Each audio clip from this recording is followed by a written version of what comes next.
나팔 소리와 함께 천사들을 보내리니 저희가 그 택하신 자들을 하늘이 끝에서 저 끝까지 사방에서 모으리라. 여러분, 주님이 초림하실 때, 공중 재림하실 때도 나팔 봅니다. 주께서 호령과 천사장의 호함과 하나님의 나팔로 친히 강림하시리니 주 안에서 죽은 자들이 먼저 일어나고 살아남은 우리들이 다 변화되어 공중으로 올라갑니다. 그때는 주께서 호령하는 것은 죽은 자들이 다 살아나라! 주께서 호령합니다. 천사장의 호함. 천사장들은 이제 예수님의 권세가 승리했다. 하나님의 나팔, 큰 하나님의 사건을 표시할 때 언제나 나팔을 불었습니다. 옛날 유대민족들도 그들이 즐길 때 나팔을 불고 전쟁에 나갈 때 나팔을 불었습니다.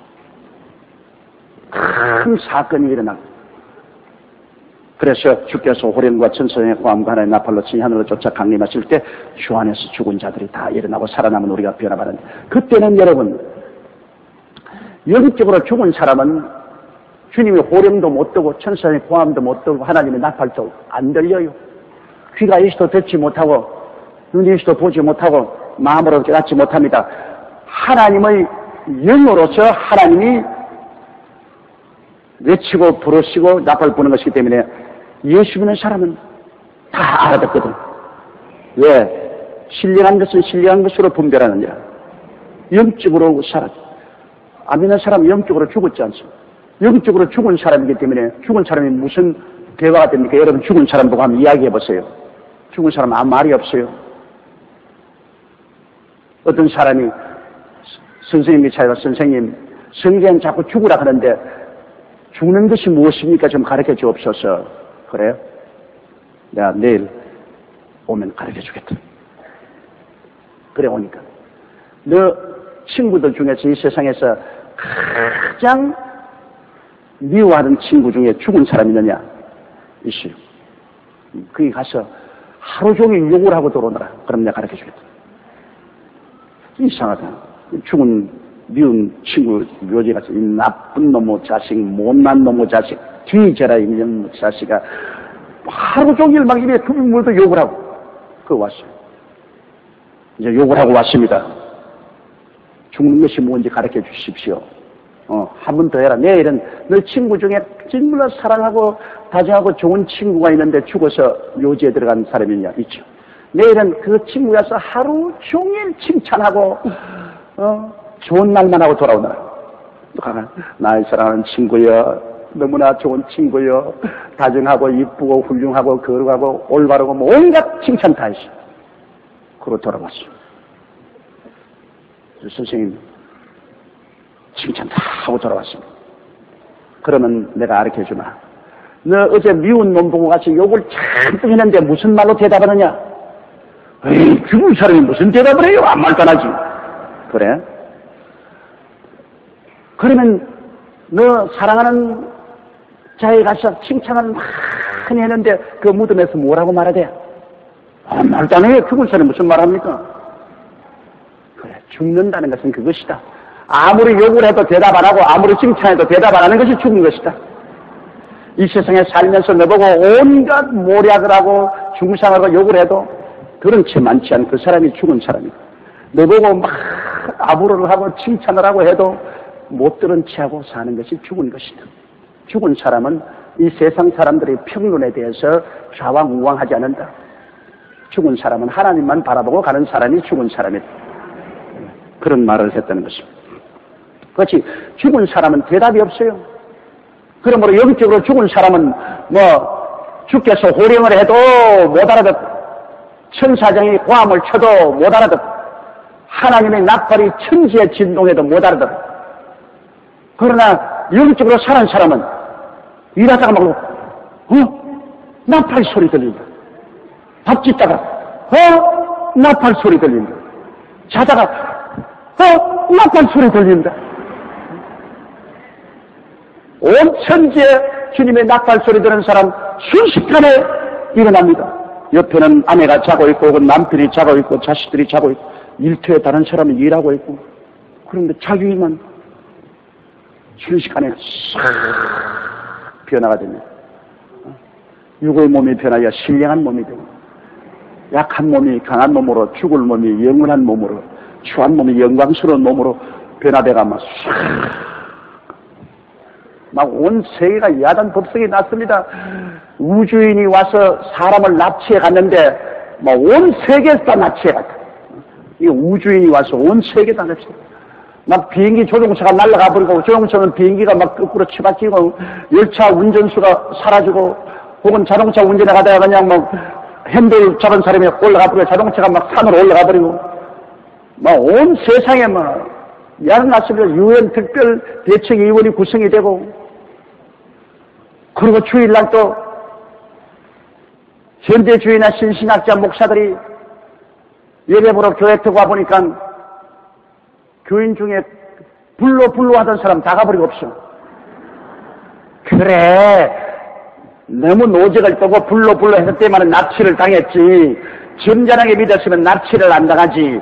너무 불로 해서 드리면 다 납치돼. 영적으로 사는 사람 다 가버려. 어떤 것은 목사 혼자 와서 찬송합시다.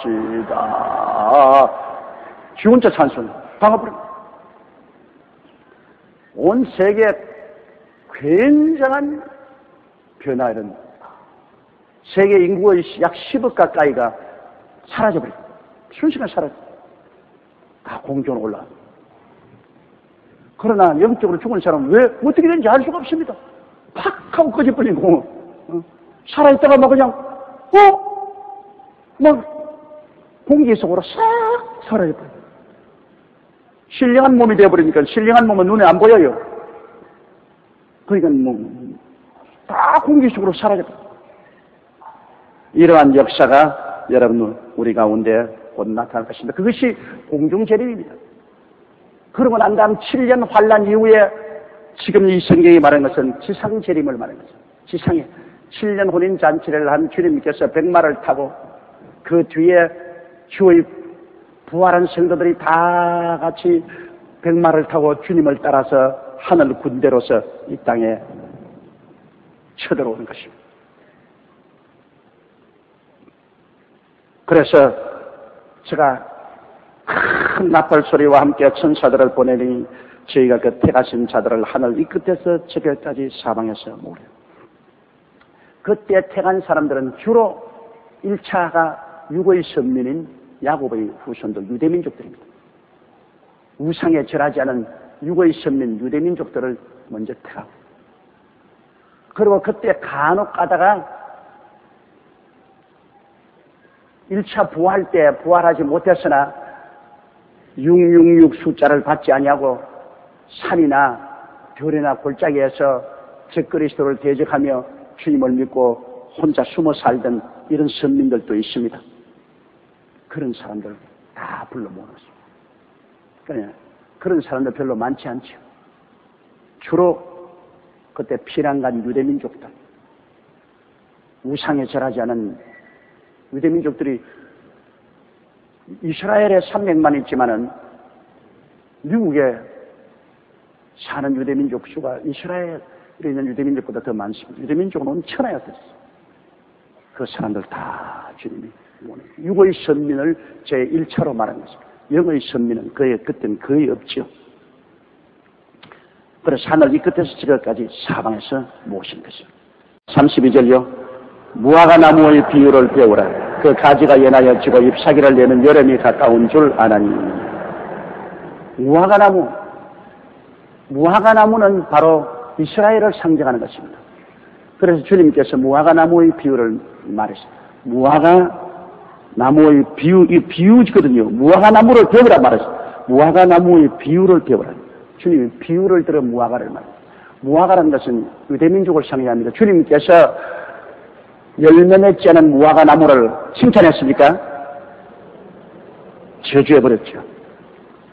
주님이 베데사에서 예루살렘으로 들어가다가 배가 고프니까 무화과나무 단지, 감남산 무화과나무 단지에 갔다가 보고 나무 잎사귀만 무성하고 열매가 없으니까 주님이 저주해버리니까 그 무화과가 죽었습니다. 그 주님이 그 나무에 열매 있는지 없는지 모르고 그렇게 했겠습니까? 주님이 다 알죠. 지 아들 데리고서 무화과 나무를 지어낸 것은 열매 맺지 않은 이스라엘 백성, 무화과 나무는 이스라엘을 말하니까 그러니까 열매 맺지 않은 이스라엘을 저주해버린 것입니다. 뿌리 쳐말라 죽어버립니다.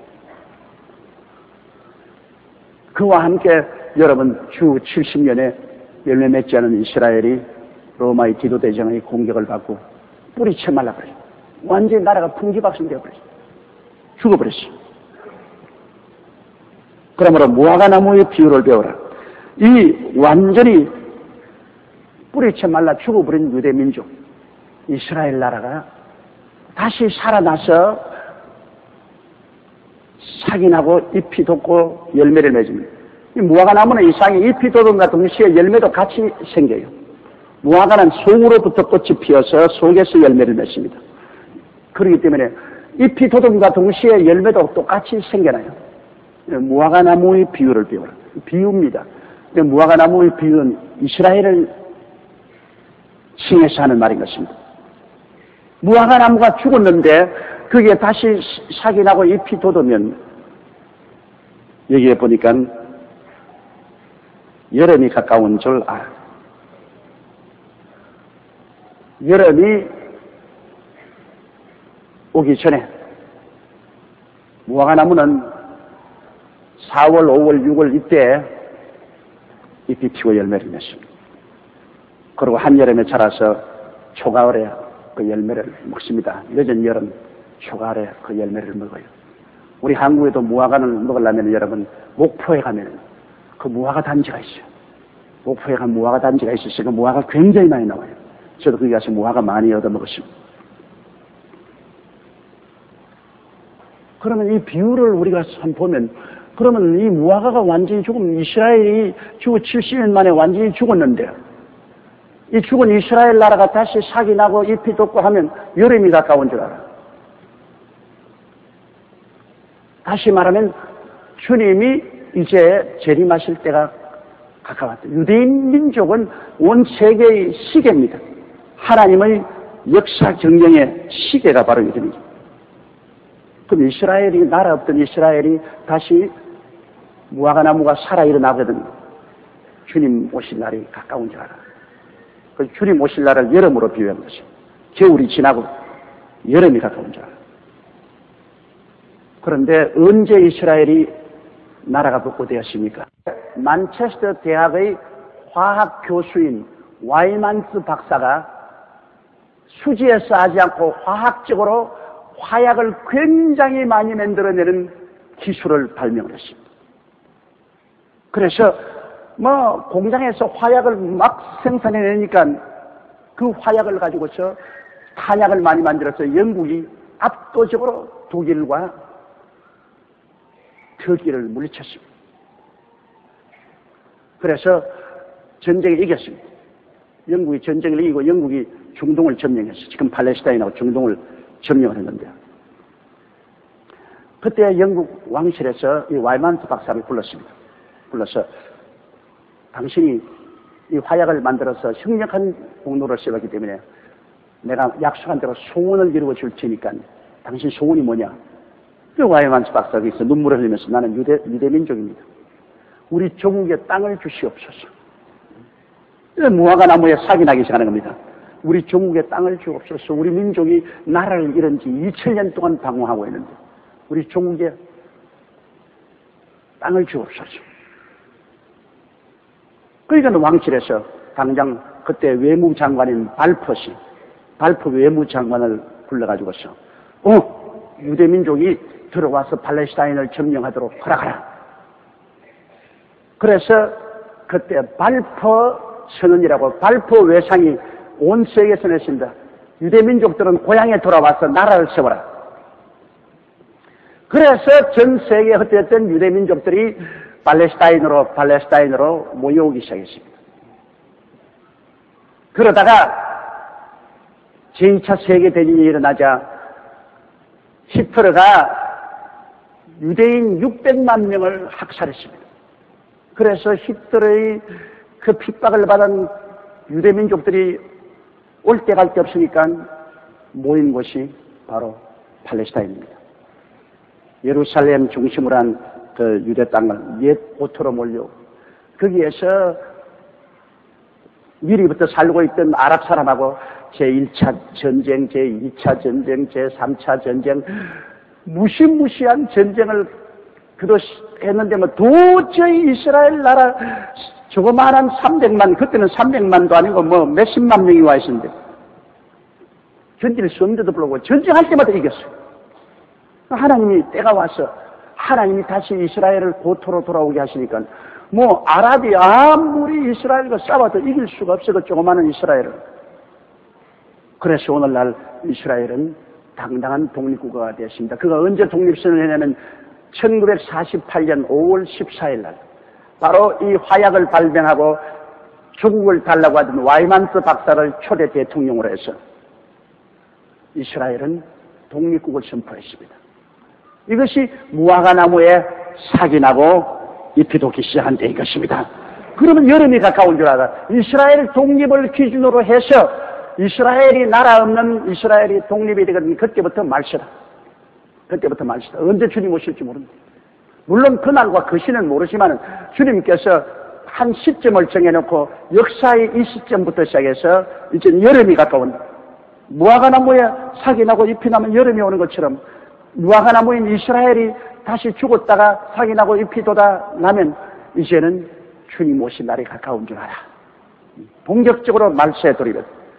그러므로 사실 1948년 5월 14일 이스라엘이 독립한 이후로부터 시작해서 본격적인 이제 말세가 다가오게 된 것입니다. 무화과 나무의 비유를 배우라. 그 가지가 연하여지고 잎사귀 달려는 여름이 가까운 줄을 아나니 이와 같이 너희도 이 모든 일을 보거든 인자가 가까이 곧 문 앞에 이런 줄 알라. 할렐루야. 이와 같이 너희도 이 모든 일을 보거든.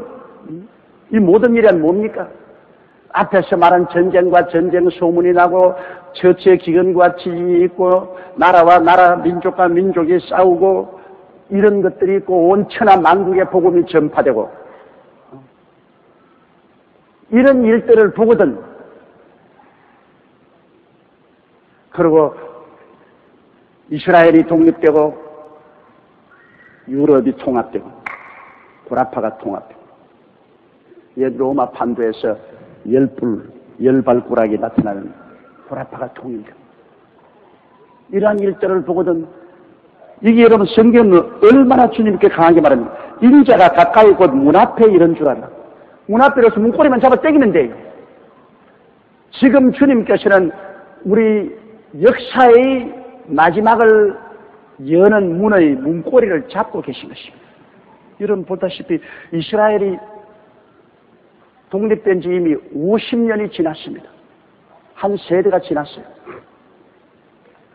성경에는 한 세대를 50년으로 잡고 있습니다. 왜냐하면 20세에 군대에 나가기 시작합니다. 50세 이후로는 군 복무에서 해방이 됩니다.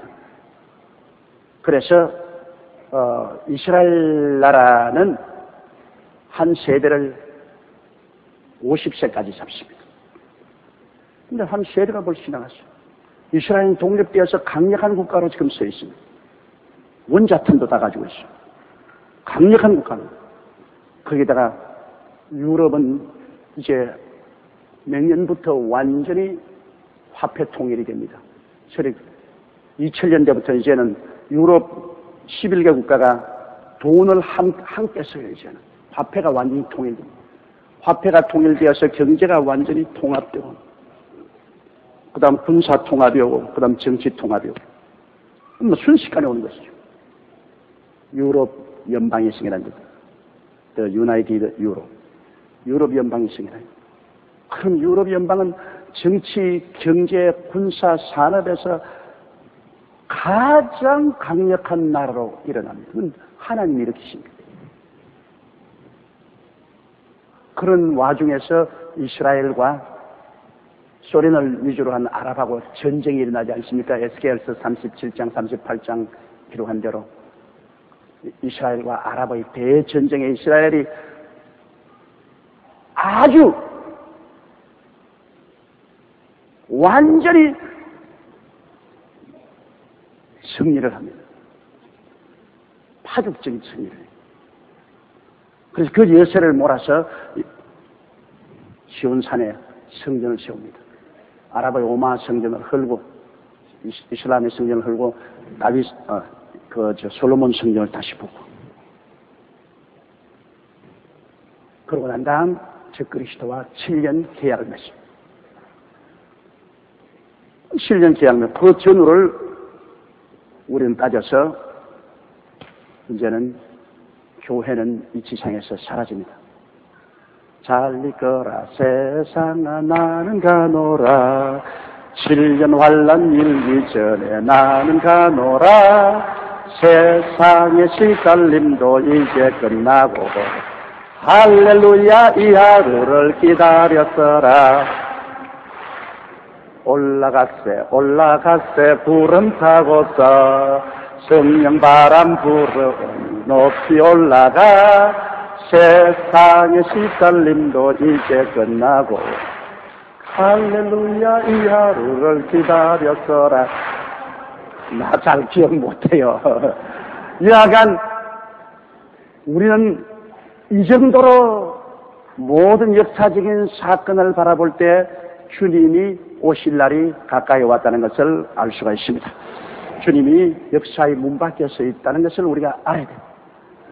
그날로 그 시는 아무도 몰라요. 몇 월 며칠 날 예수님 오신다. 그건 다 거짓말이고. 우리는 대개 주님이 오실 그때쯤을 알고 있습니다. 역사적인 환경을 통해서 그 쯤을 알고 있지. 그 날과 그 시는 지적 못합니다. 그러므로 우리가 깨어 있어야죠. 34절요. 내가 진실로 너에게 이르노니 이 세대가 지나기 전에 이 일이 다 이루리라. 그러니 이런 일이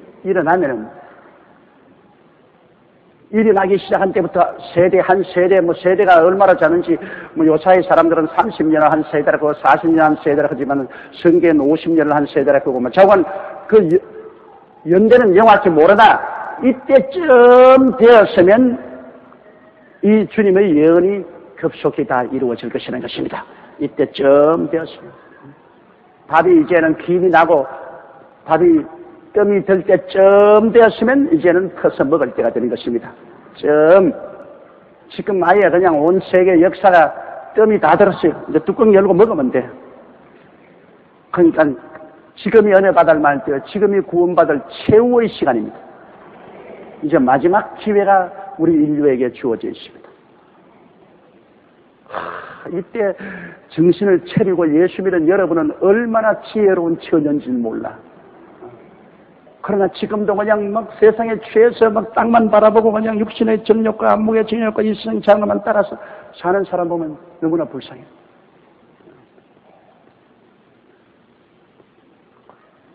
이솝 이야기에 보니까 꽁이 새끼를 쳐가지고서 다니면서 늘 하는 말이, 너희들 내가 고함 치면 모든 것 하던 것 다 버리고 빨리 날라서 나무 가지에 올라 앉으라고. 그런데 어미가 보니까 여우가 한 마리 살랑살랑 오거든. 호함을 칠 때니까 다른 새끼들은 엄마 말에 귀를 기울인 새끼들은 전부 날라서 가지 앉았는데 한 놈은 막 귀 딱 막아버리고 막 구더기 파먹는다고 막 땅만 파고 있어. 물리고 보니 여우에게 물렸어. 죽었어. 우리가 이 세상에 살면서 귀는 전부 하나님께 죽빗하고 있어야 되는 것입니다. 주일날 교회 나오고 수요일날 또 할 수 있으면 나와서 기도하고 구역 예배도 나오고 가정 예배도 보고 하나님께 열심히 귀는 하늘로 향해 쉬면서 일을 해야 소리가 나면 번쩍 올라가는데 그것도 모르고 그냥 흙만 파고 있다가 그냥 주님이 뭐 오든 말든 부르든 말든 나는 모르겠다 그냥 흙이나 파먹자. 그러다가 그냥 마귀에게 잡혀서 지옥으로 내려가죠. 35절요. 천지는 없어지겠으나 내 말은 없어지지 아니하리라. 주님이 강하게 말씀했죠. 천지가 어떻게 없어집니까, 여러분? 천지가 어떻게 없어지겠습니까? 한번 보세요. 참 북악산만 받아도 저 산이 없어지겠어요? 동해 물과 백두산이 마르고 닳도록 그런데 동해 물과 백두산이 마르고 닳는 거 여러분 생각할 수 있어요? 그런데 주님은 하늘과 땅이 다 없어진다고 하더라도 주님의 말씀은 없어지지 않는 주의 말씀으로 천지를 지었기 때문에 천지보다 주의 말씀이 더 힘이 있는 것입니다, 여러분. 주님이 없으라면 없어져요. 또 생기라면 또 새로 생겨나는 겁니다. 주님의 말씀으로 천지와 만물을 지었기 때문에 주의 말씀보다 더 강한 것입니다. 주님이 강조해서 이 말하는 것입니다. 바로 반드시 말세가 다가오고 반드시 세상의 심판이 다가오는 것이니까 이거 우습게 느끼지 마라. 그 꿈 같은 소리 하지 마라. 그런 엉터리 같은 말 하지 마라. 이런 사람 많아요. 그러나 주님께서는 이 중대성을 우리에게 확실히 알리기 위해서 하늘과 땅은 없어졌어요. 36절요. 그러나 그 날과 그 때는 아무도 모르나니 하늘의 천사들도 아들도 모르고 오직 아버지만 아시노라. 그러나 그 날과 그 때는 아무도 모른다. 우리 한국에서도 주님 오실 날 정해놓고 난 다음에 모조리 신옷 입고 텔레비 앞에서 밤새도록 주님 오실 날을 기다리다가 주님 안 온 것도 있잖아요. 그런 일 한두 번이 아니고 내가 신학교 다닐 때도 주님 오실 날 정해놓고 난 다음 모르다 신옷 입고 삼각산 꼭대기 올라가서 날아가는 연습한다고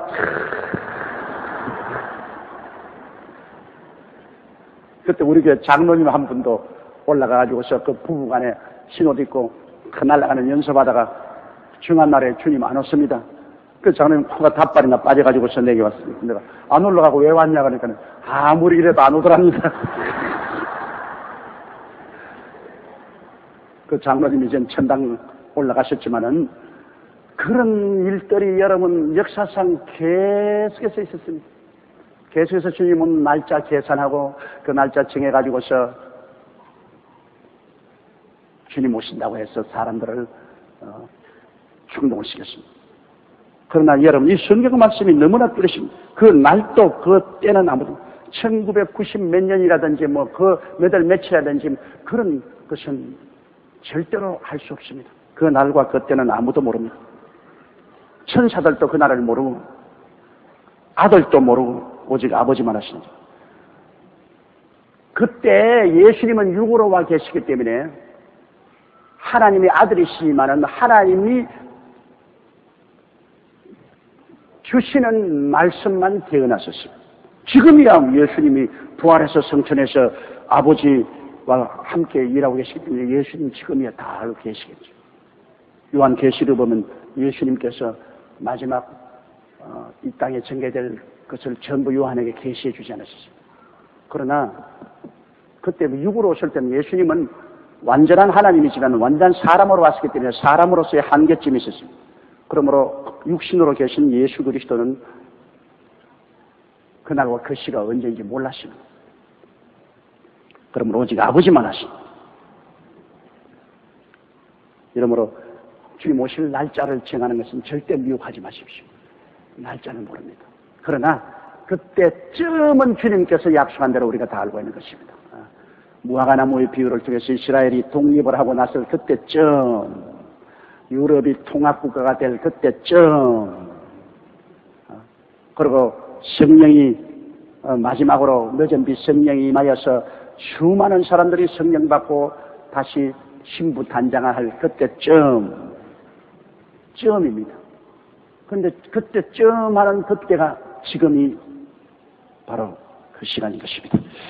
37절요. 노아와 때와 같이 인자의 임함도 그러하리라. 노아는 하나님의 지시를 받고 방주를 만들었습니다. 여러분 노아 때 방주 만드는 것이 그렇게 쉽지 않은 것은 왜냐하면 노아 때는 비가 오지 않았었어요. 땅에서 김이 올라와서 농사를 지었어요. 땅에서 이렇게 김이 확 썰어 올라와서 농사를 지었습니다. 그런데 노아에게 하늘에서 비가 와서 온 땅이 물에 잠겨서 죽는다. 그 말은 사람들이 아담 이후로 아직까지 비가 내려온 적이 없는데 무슨 저런 소리 하느냐. 노아가 방주를 만드는 동안 120년 동안에 그렇게 외쳤지만은 아무도 믿어주지 않았습니다. 오늘날 여러분 하늘에서 불이 내려와서 이 땅을 심판할 것이라고 하는데 누가 믿어줍니까? 창세기로 하늘에서 불이 내려와서 이 땅을 멸한지겼는데 무슨 소리 하느냐? 그러나 베드로는 말하기를 하늘이 큰 소리로 떠나가고 땅이 열렬한 불에 녹아지느니와 우리는 의에 거하는 새 하늘과 새 땅을 바라본다고 말했습니다. 이 낡은 땅은 하나님이 불로서 완전히 태워서 새롭게 만듭니다. 낡은 하늘, 낡은 땅을 주님께서 완전히 불로 태워서 새롭게 만듭니다. 우리가 백보자 심판을 받고 있을 동안에 하늘도 개조되고 이 땅도 개조되어 버린 것입니다. 백보자 심판을 받고 난 다음에 새하늘과 새 땅, 신천신지 영원 문세계로 들어가게 되는 것입니다. 이러므로 노아의 때에 아무리 노아가 외치면서 하늘에서 비가 내려와서 온 땅이 홍수로서 멸한다고 외쳐도 사람들이 믿지 않았습니다. 그래서 마지막 때는 사람들이 이 외치는 소리를 듣고도 믿지 않아요. 사람들의 마음이 완악해졌죠. 38절요. 홍수 전에 노아가 방주에 들어가는 날까지 사람들이 먹고 마시고 장가들고 시집가고 있으면서 사람 사는 것은 어제나 오늘이나 영원토록 동일하지 않습니까? 여러분 옛날에도 먹고 마시고 시집가고 장가고 인간은 이 세상에 살면서 자기 쾌락을 위해서만 삽니다. 하나님을 섬기지 않은 인생은 모든 것이 자기 쾌락을 위해서만 삽니다. 먹고 마시고 시집가고 장가고 또 쾌락이 아닙니다. 더구나 오늘날에 와서는 이게 시집가고 장가가고 하는 건, 언제는 시집가고 장가갔냐. 이 말은 무슨 말이냐면, 이혼율이 많다는 거죠. 그저 금시 장가 갔다가 또 헤어지고, 또 금시 시집 갔다가 헤어지고, 시집가고 장가가고. 원래 여러분 하나님께서 하와를 지어놓고 난 다음, 하와가 아담이 하와를 이렇게 보고, 너무 아름답고 황홀하거든. 야, 이는 내 뼈 중에 뼈요 내 살 중에 살이로다. 남자에게 낳으니 여자라 하리라. 그 말에 여러분 의미가 대단히 깊습니다. 뼈 중에 뼈요 살 중에 살이라. 그 왜 그런 말을 했냐? 뼈 중에 뼈라는 것은 여러분, 뼈라는 것은 의미가 깊습니다. 뼈는 뼈를 앓는, 뼈가 녹는 슬픔, 뼈가 아픈 고통, 뼈가 쓰라린다 이렇게 말하지 않습니까? 뼈는 언제나 고통을 상징하는 것입니다. 기쁨은 상징해요. 뼈가 녹을 기쁨, 뼈가 고통스러운 즐거움 그런 말 안 하잖아요. 뼈는 언제나 고통을 상징합니다. 뼈가 쓰라린다, 뼈가 녹는다, 뼈가 아주 부러지는 그런 고통이. 그러므로 여자를 보고 내 뼈 중에 뼈다. 그는 뭐냐? 나와 모든 고통과 슬픔을 같이 할 여자라. 그 말인 것입니다. 살 중에 살은 보들보들하지 않습니까? 되면 만지면 재밌고. 이거네, 살은 쾌락을 말합니다. 살은 쾌락을 말해요. 그러니까 저 여자는 나하고 모든 눈물, 슬픔, 고통도 같이 하고 모든 쾌락과 즐거움도 같이 할 여자다. 그렇게 아담이 선포하는 것입니다. 그러므로 진실한 부부라는 것은 고통도 같이 하고 기쁨도 같이 해야 부부가 되는 것입니다. 근데 요사이 부부들은 고통은 안 하고 기쁨만 같이 하겠다. 고통이 다가오면 에라 모르겠다. 고통을 가져오면 남편도 버리고 아내도 버리고 고통은 참지 못해요. 그럼 뼈가 없는 가정입니다. 살만 있어요. 보들보들한 살만 있어 쾌락만 있을 때는 살지만은 쾌락이 사라지고 고통이 다가오면 떠나가 버려요. 그러므로 원래 부부라는 것은 뼈 중에 뼈요, 살 중에 살입니다. 고통과 눈물과 괴로움도 같이 하고 기쁨과 즐거움과 소망도 함께 나눕니다. 그래야 부부가 되는 것입니다. 근데 요사이는 그러지 않기 때문에 시집가고 장하고 노래요. 조금만 고통만 당하면 왜 내가 뼈 아픈 고통을 해? 너 때문에 에라 사라져라 같이 가. 그래가 그냥 여기 와 계신 여러분들은 되게 다 뼈 중에 뼈, 살 중에 살입니다. 그러나 요사이 대학을 졸업 맞고 젊은이들은 그렇게 생각을 안 해요. 왜 뼈를 앓는 고통을 해? 웃기는 소리 하네. 나는 뼈 아픈 고통 안 할래. 고통은 너 혼자 해. 나는 살만 가지고 있을래. 남자도 그렇고 여자도 그렇고. 그래서 요사이 시집가고 장가가는 일이 굉장히 많아집니다. 노화 시대도 꼭 한 가지죠. 세월이 흘러가도 사람 사는 것은 별로 다른 점이 없어. 홍수 전에 노아가 방주에 들어가던 날까지 사람들이 먹고 마시고 장가들고 시집가고 있으면서 39절요. 홍수가 나서 저희를 다 멸하기까지 깨닫지 못하였으니 인자의 맘도 이와 같습니다. 하나님께서 홍수가 오기 전에 직접 방주의 문을 닫았습니다. 노아가 방주 문을 닫은 것이 아닙니다. 하나님이 노아의 7, 8 식구가 다 들어가고 난 다음에 하나님이 직접 방주 문을 닫았습니다. 그래도 사람들은 다 생각해요. 노아 영감하고 그 식구들. 이 대명천지에 비가 와서 땅이 멸한다고 120년 동안 뚝딱거리고 저렇게 큰 배를 만들어가지고서 온갖 짐승들 다 갖다 집어넣고 그리고 문을 딱 닫고 들어앉았다. 구경하러 와서 와 이거 박람회도 보통 박람회가 아니다. 구경거리다. 그렇게 생각했어요. 이 도라도 보통 도라지 않아. 그러자 하늘에 비가 쏟아지기 시작한 것입니다. 여러분 요사이 학자들은 말하기를 옛날에는 왜 사람들이 그렇게 오래 살았느냐. 근 1000년을 살았는데 요사이는 사람들이 100년도 채 못 사니 왜 그러냐 그런 말을 하는데 요사이 많은 학자들이 전문가들이 말하기를 창세기 때 하나님이 땅의 물이 하늘 위의 물과 아래 물로 갈려지고 궁창이 생겨나려 했습니다. 제일 첫날에 빛이 있으라고 이튿날에 물은 위의 물과 아래 물로 갈라져 궁창이 생겨나려. 그래서 원래 하나님이 지으신 이 세계는 노아 홍수 전까지 이 지구 위에 큰 물띠가 두르고 있어. 물띠가 이 지구를 이렇게 두르고 있고 그다음 밑에 바다가 있고. 그래서 공중에서 내려오는 태양 광선과 여러 가지 우주선이 이 물기를 통해서 오물을 통해서 모두 우리 사람에게 여러 가지 수명을 단축시키고 질병을 가져오는 해한 것들이 다 막아졌어요. 그리고 물이 이렇게 지구를 둘러싸고 있기 때문에 지구가 아주 에어컨디션이 됐어요. 물이 둘러싸고 있으니까 덥지도 아니하고 춥지도 아니한 아주 좋은 에어컨디션이 됐어요. 그러므로 우주에서 내려오는 모든 나쁜 광선도 다 차단되고 그리고 에어컨디션이 돼가지고서 아주 살기에 좋은 그러한 지구가 됐어요. 그렇기 때문에 사람의 수명이 거의 나무의 수명과 같아. 거의 여러분 창세기 보십시오. 600살이다, 700살이다, 800살이다, 900살이다 이렇게 살았습니다. 그러나 노아 홍수 때 이 공중에 지구를 둘러싸고 있는 물띠에 공중에 하늘문이 열리고 그 물이 땅으로 다 쏟아졌다고 말합니다. 그 참 이론적으로 맞은 말이에요. 왜냐하면 성경에 보니까 하늘에서 그냥 창문이 열리고 하늘에 물이 쏟아졌거든요.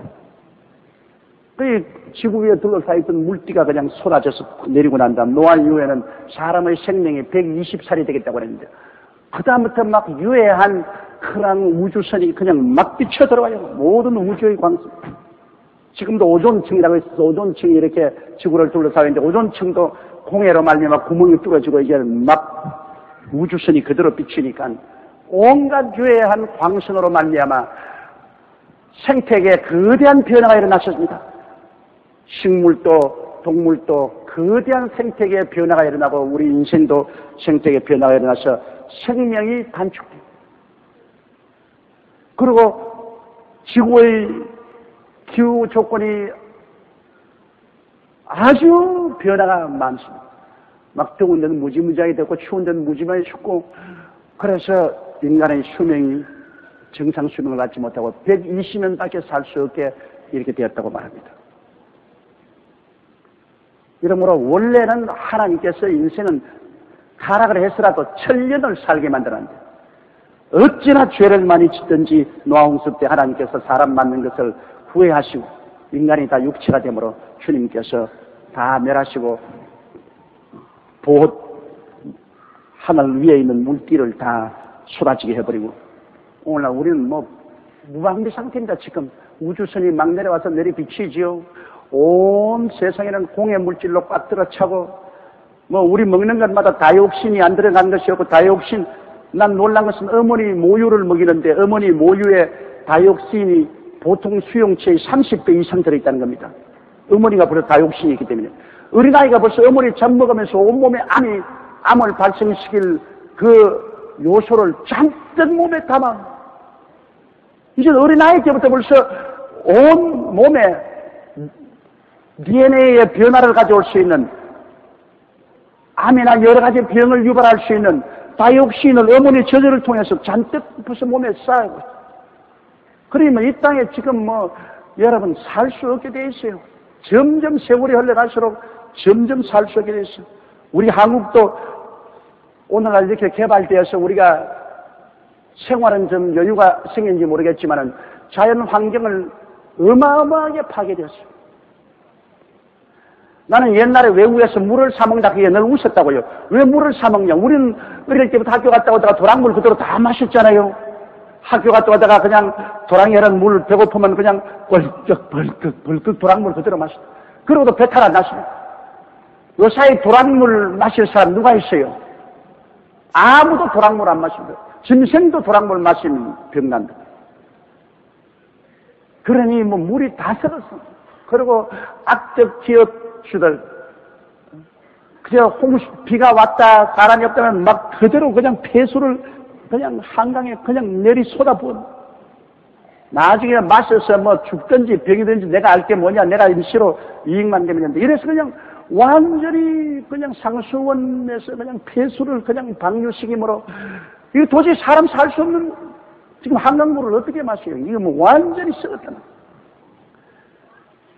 그리고 또 집단 이기주의가 너무 강해가지고서 한강 상류에서 그곳에 뭐 짐승을 방류하고 돼지 치고 말이야 그 폐수들이 한강물로 막 흘러들어오고 온갖 라브 호텔을 자제가 그 호텔에서 더러운 오물 그거 치우라고 하니까 왜 우리가 한강 상류에 있는 사는 우리들이 손해보고 한강 하류에 있는 서울 사람들 이익 볼 거 뭐가 있냐고 집단 이기주의로 반대합니다. 그러니까 이 세상 이대로 오래 갈 것 같지가 않아요. 이 왈가닥 흐물럭 하다가 사라지고 말 것입니다. 그러므로 주님 오시는 그때 바로 주님이 막 오실 그때 교인들이 교회에 나가서 찬송 드리고 예배드리는 사람 보고 제가 전부 미쳤단 말이에요.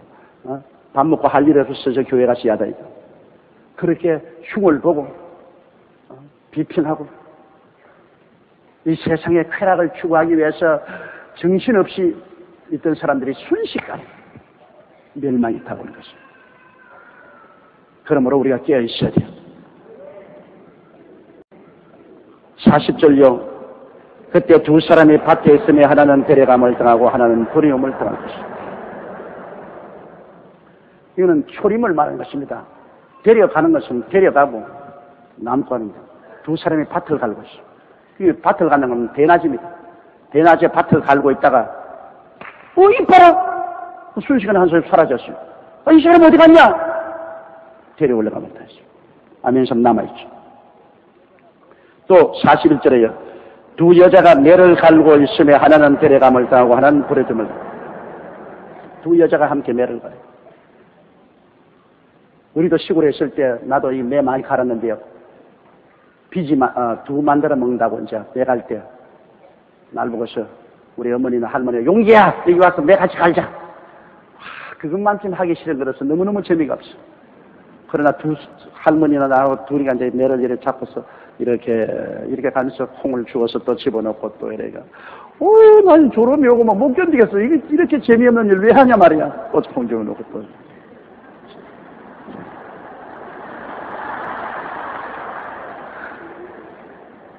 나는 매가는 일 제일 하기 싫었고, 그 다음엔 방아 찍는 일. 그때는 이 보리 같은 것, 뭐 이런 것, 방아를 찍어요. 야, 이거 방아 좀 밟아라!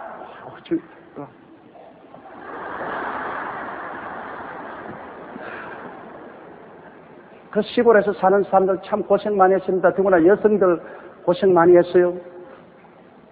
근데 이 매를, 이게 두 여자들이, 매는 왜 가느냐? 옛날에 유대인들은 아침에 매를 갈아서 아침밥을 해 먹었어요. 그럼 아침밥 해 먹을 때는 이제는 매를 갈아요. 매를 갈아서. 아침 해 먹으려고 둘이가 매를 이렇게 갈다가, 어디 갔냐? 순식간에 사라지거네. 야, 어디 갔어? 온데 간데 없습니다. 그 왜 주님께서 여기에 두 사람은 밭을 갈다가 한 사람이 사라지고 또 두 사람의 매를 가다가 한 사람이 사라지는 것은 그때 벌써 주님이 지구가 둥글다는 것을 말하고 있습니다. 왜 그러냐? 여러분, 우리 지구로 보면 미국이 낮이면 저쪽 영국은 아침입니다. 그 미국에는 대낮에 밭을 갈 때 영국에는 아침 해 먹으려고 매를 갑니다. 그러니까 이 지구가 둥글다는 것을 주님이 여기에 이미 표시해 주신 것입니다. 어떤 사람은 일하다가 가고, 어떤 사람은 아침 해 먹다가 가고, 어떤 사람은 자다가 가고. 그래서 지구가 둥글기 때문에 이렇게 될 것입니다. 주님께서는 이미 성경에 지구가 둥근 것을 수없이 말을 해놓았는데 사람들은 그걸 모르기 때문에 지구가 평평한 줄 알고 옛날에는 멀리 못 가게 했어요. 멀리 가면 참 떨어진다고. 멀리 떠나지 말라고 그렇게 말한 것입니다. 그러므로 42절요. 그러므로 깨어있으라. 어느 날에 너희 주가 임할는지. 깨어있으라. 왜? 깨가 있으면 밖에서 인적기가 나면 당장 일어나서 누가 왔냐 볼 수 있잖아요. 잠이 들어놓으면 사람이 왔다 갔다 해도 몰라요. 그러나 잠이 들어도 우리 같은 사람은 저는 뽀지락 소리만 깹니다. 잠기가 너무 밝고 깊은 잠을 못 자기 때문에 옆에서 막 약간만 움직여도 잠에서 깨어나요. 그런데 어떤 사람은 잠을 자면 업고 가도 몰라요. 잠자는 그냥 업고 가도 그냥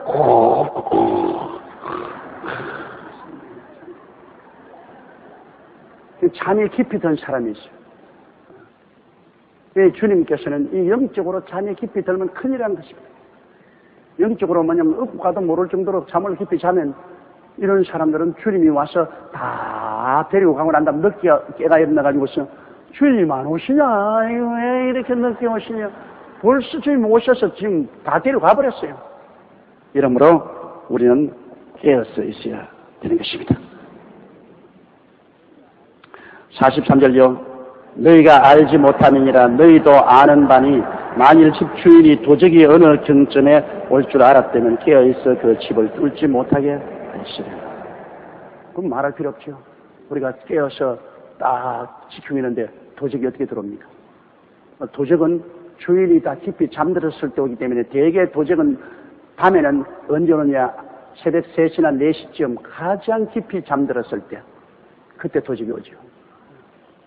그리고 또 대개 요사이 도적 찾는 사람은 대낮에라도 집에 사람이 있는지 없는지 알아보고 사람이 없으면 창틀을 뚫고 들어오는 거죠.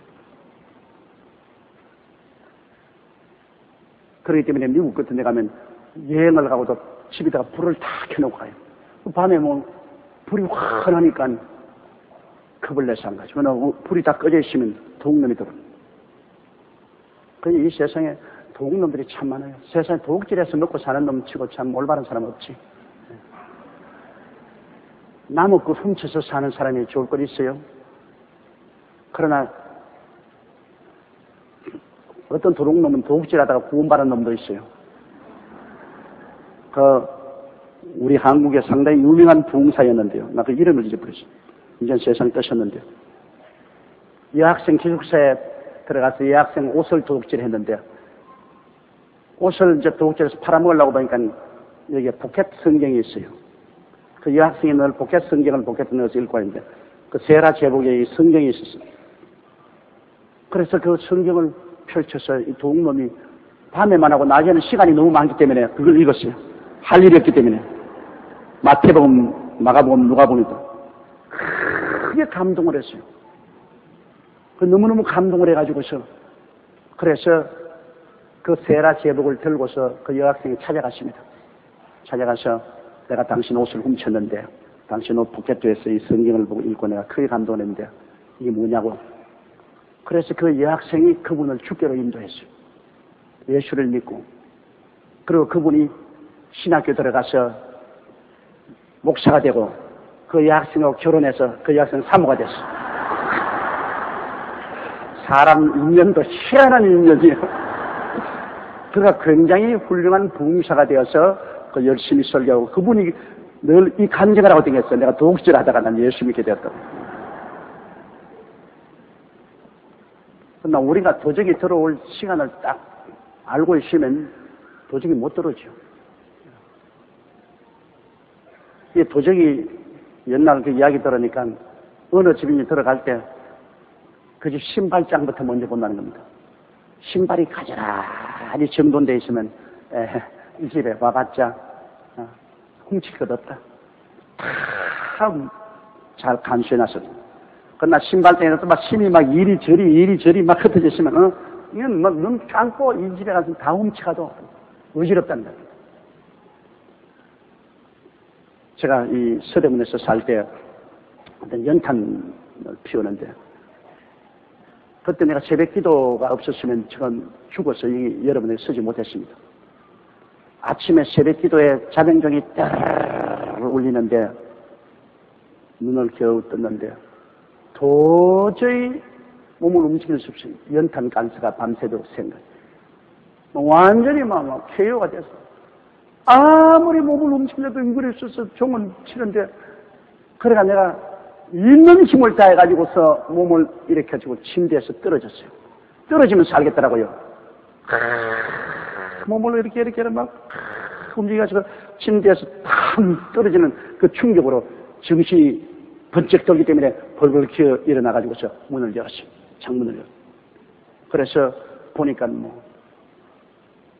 우리 집 사람은 완전히 연탄 가스에 완전히 KO가 됐어요. 그래서 끌어내고 찬물을 끼얹고 이래가지고서 살아났어요.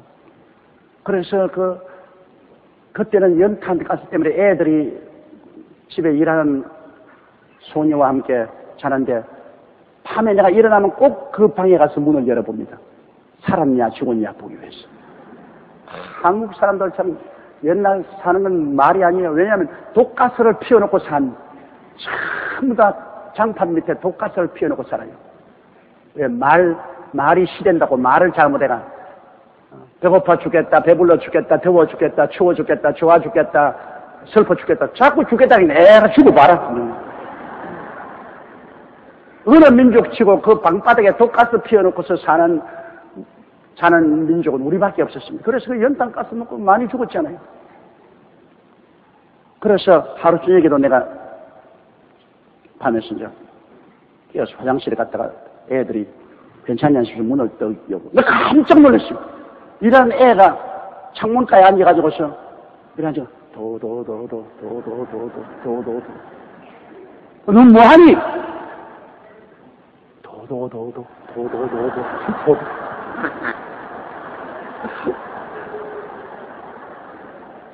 그래 난 연탄 가스 먹은 줄 알고 놀래가지고서 보니까 창문이 열려 있어요. 그래가 안심을 시키고 물어보니까 얘가 자다가 일어나서 숨이 답답하니까 자기도 연탄 가스 먹을까 싶어가지고 놀래가지고서 창문을 싹 열고 머리를 싹 마침 그때 도둑놈이 와서 창문 속을 들어버렸다 둘이가 이마가 탁 부딪혔어. 도둑놈도 막 기적 총풍을 하고 도망을 치고 얘는 앉아가지고서 도도도도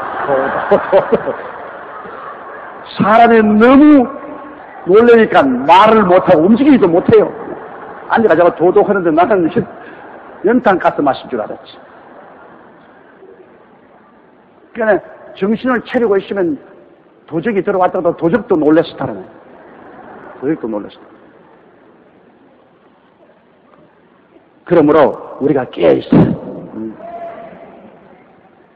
어느 날에 너희 주가 임할지 알지 못하는데, 주인이 도적 오는 것 지키는 것처럼 우리가 주님 올 날을 다 기다리시면 주께서 호련과 천사적의 보함과 하나님의 나팔로 칭찬으로 쫓아 강림하실 때 순식간에 올라갈 수 있죠.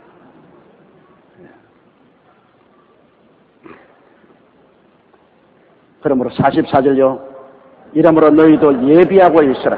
생각지 않은 때에 임자고. 생각지 않은 때. 그 말 아래 따라 말씀. 생각지 않은 때. 주님 오실 것이라고 생각도 하는 그때 순식간에 우리가 회의해져서 주님 오실 일에 대한 생각을 잊어버리면 안 됩니다. 언제나 긴장을 하고 있어요. 주님 오실 것을. 세상 쾌락에 젖으면 점점 교회 가는 것이 어리석게 보입니다. 세상 쾌락에 젖으면 기도하는 것이 어리석게 보이고 하나님 사업하는 것이 어리석게 보이고 성경이 멀어지고 하늘나라가 멀어집니다. 그건 참 이상합니다. 육신의 정욕이 살아나면 영은 죽어버립니다. 영이 살아나면 육이 죽고 육이 살아나면 영이 죽습니다. 여러분 세상의 부귀영화 공명이나 세상 쾌락이나 이런 것이 막 확 들어가서 세상 재미가 막 살아나면 그 다음에는 기도 안 해요. 성경 읽기 싫고 주일날 교회 가는 거 싫어져요. 그때 되면 벌써 잠이 들기 시작한 것을 알아야 돼요. 경고가 달아집니다. 큰일 났다. 문제가 생겼다. 이러므로 그렇게 나가는 사람 하나님이 보고 계시다가 이거 안 되겠다 싶으면 하나님이 때리지 않습니까? 하나님이 막 풍랑을 보내서 내리 때리면 사람은 고통을 당하면 회개하게 돼요. 고통당하고 회개하는 처럼 있으면 막 내리 병이 들거나 그냥 풍파가 다가오고 시험이 다가오면 그때야 아이고 하나님 이거 큰일 났습니다. 날 살려주십시오. 회개하죠. 이러므로 시험과 환난이란 우리 일생을 살아간 동안에 꼭 필요합니다. 안 그러면 자꾸만 세상 일락에 젖어서 육이 살아나고 영이 죽기 때문에 환난이 그 잠에서 깨워 일으켜주는 것입니다. 그 다음 45절요. 충성되고 지혜 있는 종이